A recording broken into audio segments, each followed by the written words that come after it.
Hi, this is Tamara from mooglyblog.com, and in this video I'm going to be demonstrating how to crochet the Park Lane shawl. This shawl is being presented as a crochet-along on mooglyblog.com across the month of October 2020. So there will be 3 parts to these videos. To make this pattern, you will need 2 skeins of Red Heart Hygge Charm in one color and 1 skein of Red Heart Hygge Charm in a contrasting color. In the finished shawl that you can see here, I used 2 balls of the white and 1 ball of the gray. For demonstration purposes, I'm going to be using pink instead of white because it's a little easier to see on screen. You'll also need a USI 5.5mm hook or whatever gets you gauge. You can go to the link in the description for more information and links to other parts of this crochet along. This video is for part 1 of the Park Lane Shawl crochet along. The Park Lane shawl begins at the narrow end and it makes an asymmetrical shawl, which means as we work, we're increasing along one side and just working even along the other. Most of the sections are simple double crochet, but then we come to these sections of big texture. And in part 1, we're going to be working all the way through row 69, which takes us right up to this row here. To begin our Park Lane shawl, we're going to start with row 1. And row 1 is made on the wrong side of the shawl, but that will become a lot more obvious as we continue the pattern. So we're going to begin with our first color, whichever color you choose to be your first one, and I've already put my slip knot on the hook. Then we're simply going to chain 2, and this chain 2 is not going to count as our first stitch. And then I'm going to make 2 double crochets in the first chain made. You can see here I've kind of held that chain open with my thumb there, so I'm just going to go right into the back loop, just because that's my preferred portion of the chain, and make those 2 double crochets.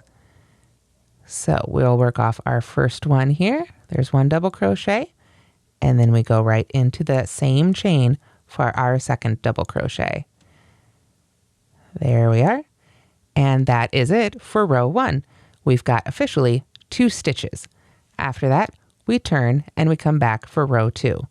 Row 2 begins with a chainless starting double crochet, which is my favorite first double crochet in a row substitute, but you can use whichever you prefer. If you prefer to actually chain 3 or do some other version of a first double crochet, there's several out there, you can do what you like, but here's how I like to do it. I'm going to pull my hook up so that the loop is about this height of a double crochet. Then I will put my finger on top of that loop, wrap that loop around my hook like a yarn over, go right into that first stitch, yarn over, pull a loop up and through. You'll notice I still have that top loop secured with my finger. Yarn over again, pull through that first loop and behind the loop that's wound around my hook, then yarn over again, and finally I'll release those loops and pull on through. There we go. And you can see that looks quite a bit like a standard double crochet. Whenever I use these stitches, I very much recommend putting a stitch marker in the top. It helps you find those top 2 loops to work back into it, and it always just helps you keep track of your stitches a little better. So once you've got your chainless starting double crochet in the first stitch, then we're going to work 2 double crochets in the last stitch. Remember that chain 2 that we started with did not count as a stitch, so we just ignore that hanging out there on the side of row 1. So now we have 3 stitches made in row 2. Row 3, we turn to work back the other direction, and we're going to start again with a chainless starting double crochet. So we yarn over with that loop, go in there, right in that first stitch, yarn over and pull up our loop, yarn over and pull through 2 essentially, yarn over and pull through 2. And then I'll go ahead and put a stitch marker in this stitch. And if you'd like, you can use different colored stitch markers to help you remember as you go which side is the increasing side and which side is the decreasing side. But that will become more obvious here in just a moment as we continue as well. So let me get that back on my hook there. There we are. So to continue with row 3, we've got a chainless starting double crochet in the first stitch, but then we're also going to double crochet in the same stitch right there. Get that on there. There we go. And then we double crochet in each of the next 2 stitches. So the middle one gets 1 stitch, and the last one gets 1 stitch. And then when we work in that marked stitch, we can move our stitch marker on up to the top of the next stitch, the first stitch of the next row. So there, at the end of row 3, we now have 4 stitches. Row 4 begins the repeats that we are going to be carrying through a large portion of this pattern. And they're basically going to be worked the same way every time. The only thing that will change, of course, is the final stitch count. So here is how to work row 4 for the Park Lane shawl. We are going to pull up that loop to make another chainless starting double crochet in our first stitch. So work that off however you like. Again, you could use a chain 3 instead, or some people like to chain 2 and then just make a double crochet and not count that chain 2. And then there's some other methods, whatever works for you. So we'll get our stitch marker in there. There we are. And then we are going to continue to double crochet in each remaining stitch across until we come to that last stitch. So right now that's not very many stitches because we're just at the beginning of our shawl and it's growing by just 1 stitch in every row. And that will almost always hold true, although there will be a few exceptions as we go. So however many stitches, when you're making your row 4 or your row 4 repeat, basically you chain the starting double crochet in the first stitch, then double crochet into each stitch across until just 1 stitch remains. And then in that very last stitch is where we're going to be putting our 2 double crochets. So we know that side is going to be our increasing side, the side that for me right now on this little swatch has the orange stitch marker. So now that I've worked into that stitch, I'm going to pull that up and set it aside for a moment. And now we're going to begin row 5. Pull up a little bit more yarn here. I'm just using what was left over from the original here for our gray. There we are. So row 5 is, again, this is another row that's going to get repeated quite a bit. Rows 4 and 5 make up the majority of the shawl. So for all your row 5 and row 5 repeats, we're going to start again with our chainless starting double crochet in the first stitch, or whatever double crochet substitute you like to use. Let me work that on off there. There we are. And get my stitch marker on there. There we go. I always like to take, whenever I have to take my hook out, I like to loop that loop of yarn, that working stitch over my finger in the same direction that I'm going to put my hook back in there. It just saves a lot of time and, hassle finding out that I had that loop twisted. So to continue with row 5, you've got your chainless starting double crochet. Then we double crochet in the same stitch. Again, remember this is going to be our increasing side now. We've got our orange stitch marker here. And then we simply double crochet in each remaining stitch across. So again, rows 4 and 5 always will increase our pattern by 1 stitch. One simply has the increase at the end and the other has the increase at the beginning. So we'll keep making these repeats, rows 4 and 5, for rows 6 through 19 of this pattern. When we get to the end of row 19, then we should have a total of 20 stitches. And then it's time to make row 20. Row 20 is another one of the rows that's going to get repeated quite a bit in this pattern. We are going to work front loop only stitches all the way across. And mostly it's going to be double crochets, but we want to start with that chainless starting double crochet. And we want to try and work that one in the front loop only too. Now, if you're not familiar with front loop and back loop only, front loop is always the loop that's closest to you in that top V at the top of a stitch. And the back loop is the one that's always furthest away. It's always relative to you, the crocheter. So it doesn't matter which way the yarn project or whatever you're working on is facing, the loop closest to you is the front loop and the loop furthest away is the back loop. So to make our chainless starting double crochet in the front loop only, we're going to, again, just as before, pull up our loop and wind it around our hook. But now, rather than going under both of those loops, we need to very carefully go under just that front loop. And you can use your other hand to sort of separate those loops if need be, so that you go just under that front loop and you leave that back loop unworked. Unworked meaning we just haven't worked a stitch into it yet. And I do say yet because we will be using that loop later. But for now, we just carefully go ahead and work that chainless starting double crochet off there. There we go. Get our stitch marker in the top of that. And we're all set there. So to continue on across, then we are going to front loop only double crochet in each remaining stitch across until we get to that last stitch, and then we'll put 2 front loop only double crochets in that last one. So to continue on across, we just yarn over, go into the next stitch, but again, let me pull that apart there so you can see I'm coming up in between those 2 loops, right in the center of that stitch. So I only catch that 1 loop as I make my double crochets. But so for row 20, you just continue front loop only double crocheting across until you get to that last stitch, and then you put 2 double crochets in the front loop only of the very last stitch.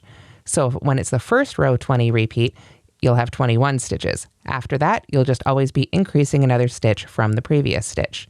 So here I am in that last marked stitch there, nice and easy to see because of my stitch marker. I can just go right under the front loop only in that last stitch as well, but I need to do it twice so that we get our increase. And there's that. Now we're ready for row 21.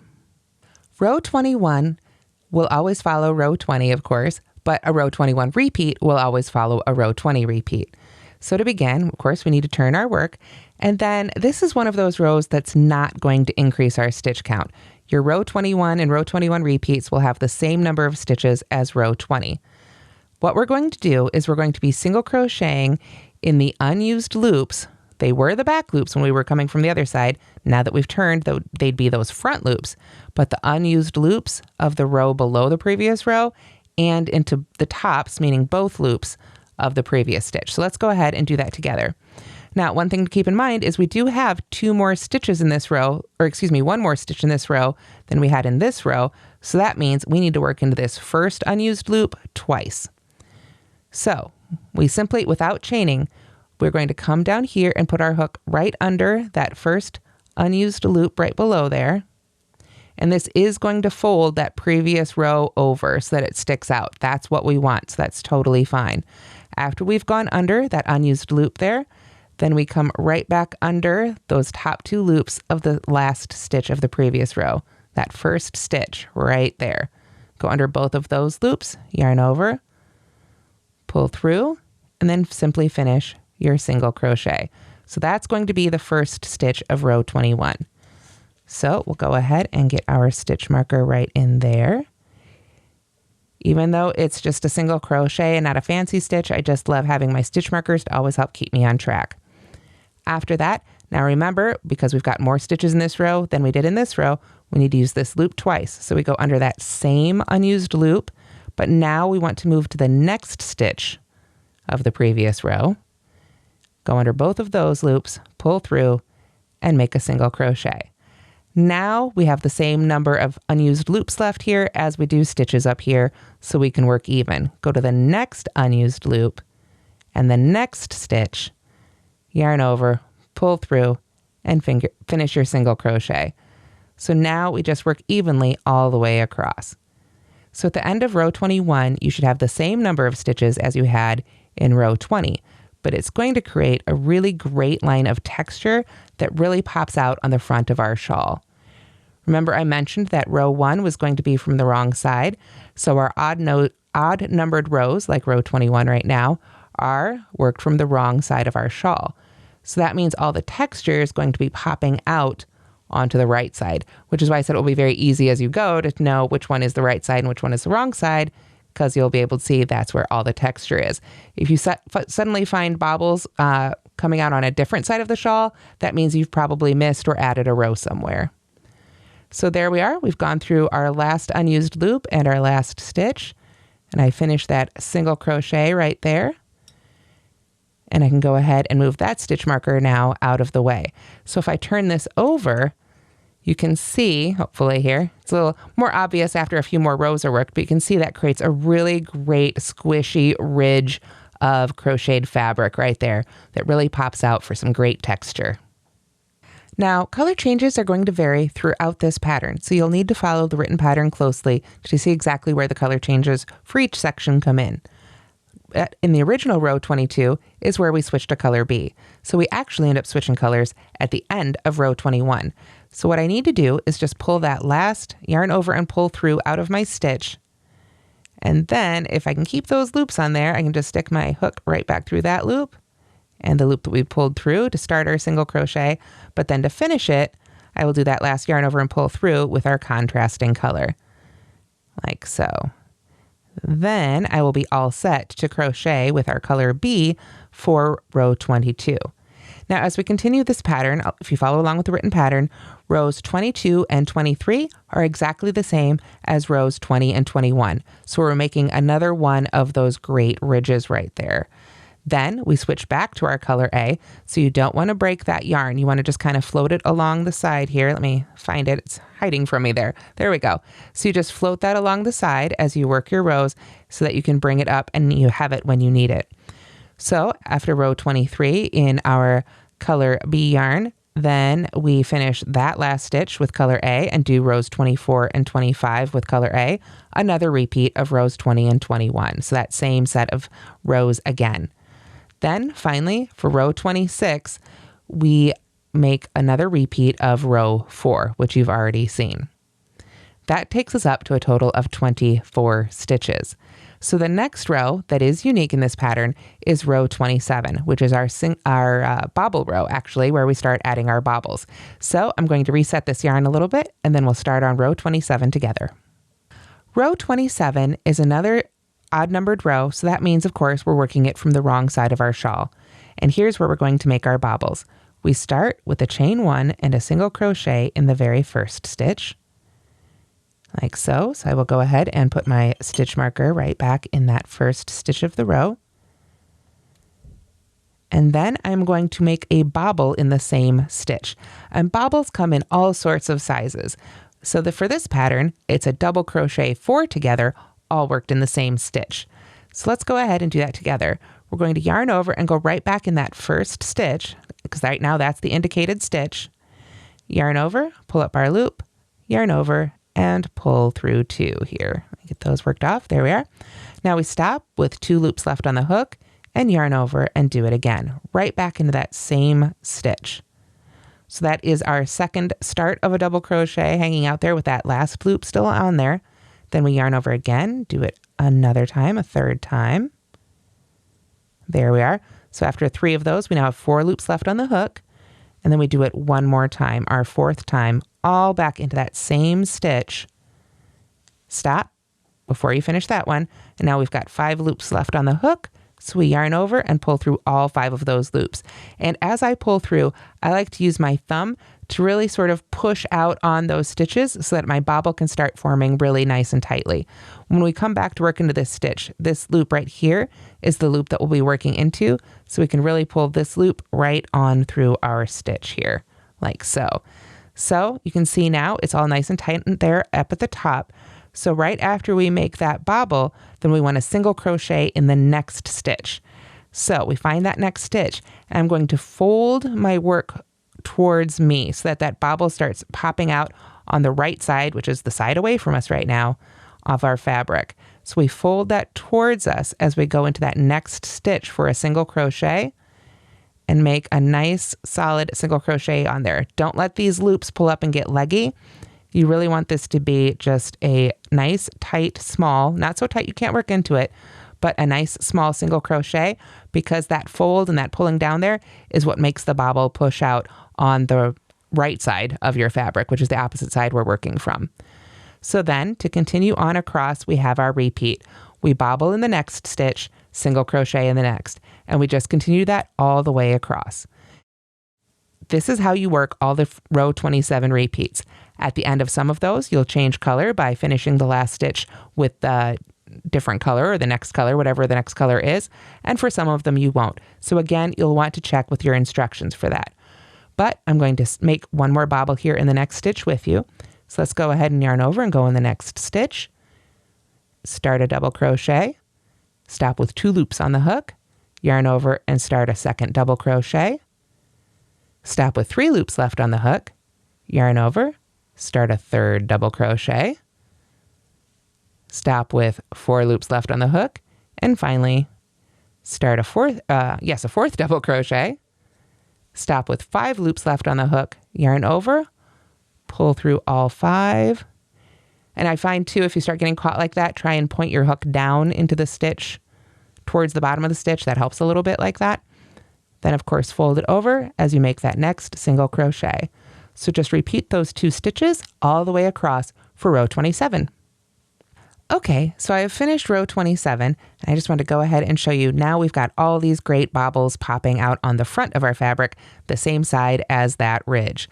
So we've now made, part 1, all the different kinds of rows that we're going to make. You can see here on the written instructions after row 27, it's simply repeats of other rows we've already made. Rows 4, row 27, and then rows 20 through 25 again, all repeats of rows and stitches we've already made. So part 1 takes you all the way through row 69. Okay, so that's all the instructions for part 1. Remember, we started at this small row here, and then we gradually grew with those 4 and 5 row repeats. Then we've got those great ridges. We just changed colors a couple times for that. Then we've got a few rows of bobbles. Then it's back to 4 and 5, some more of those ridges and some more bobbles, and then some more 4 and 5 row repeats here. So that will, like I say, get you all the way through row 69, and we'll pick up with row 70 in part 2. And that's how to crochet part 1 of the Park Lane Shawl. Please go to the link in the description for the written instructions, as well as links to part 2 and part 3. Thank you so much for watching, and have a great day, everybody. Don't forget to like and subscribe.